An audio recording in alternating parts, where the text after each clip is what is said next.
ഇന്ന് ഞാനും ഫ്രണ്ട് നോബിളും കൂടി പുറത്ത് ചുമ്മാ കറങ്ങാൻ ഇറങ്ങിയതാണ്. ഞാൻ ഒരുപാട് ദൂരത്തേക്കൊന്നല്ല ഈ പോകുന്നത്. ഞാൻ താമസിക്കുന്നതിൻ്റെ തൊട്ടടുത്തുള്ള ഒരു കാഴ്ച കാണിച്ചു തരാൻ വേണ്ടിയിട്ടാണ്. ആക്ച്വലി ഇവിടെ ഒരു ടവർ ഇരിപ്പുണ്ട്.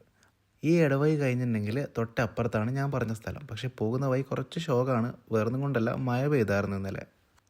ആ ഒരു ചളിയുള്ള സ്ഥലം കഴിഞ്ഞ് കുറച്ചിങ്ങോട്ട് എത്തിയാൽ പിന്നെ അടിപൊളിയാണ്. ഇപ്പം കണ്ടില്ലേ, ഇപ്പം ഇലകളൊക്കെ കൊഴിഞ്ഞു പോയത് കൊണ്ട് കാണാൻ അത്ര സുഖമല്ല. പക്ഷേ 2 ആഴ്ച മുമ്പ് വരെ ഇവിടെ അടിപൊളിയായിരുന്നേ.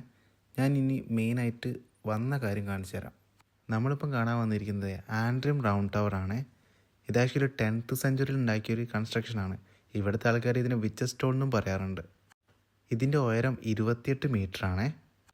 ഇതിൻ്റെ മെയിൻ പേർപ്പസ് എന്ന് വെച്ചിട്ടുണ്ടെങ്കിൽ ആ കാലത്ത് ഈ റൈഡേഴ്സിൻ്റെ അടുത്തൊക്കെ പ്രൊട്ടക്ഷന് വേണ്ടിയിട്ട് ഒരു ബെൽ ടവർ ആയിട്ടാണ് യൂസ് ചെയ്തത്. ഇതിൻ്റെ അടുത്തൊരു മൊണാസ്റ്റിക് സൈറ്റ് ഉണ്ടായിരുന്നേ. പക്ഷേ അത് 1147 നശിച്ചു പോയി.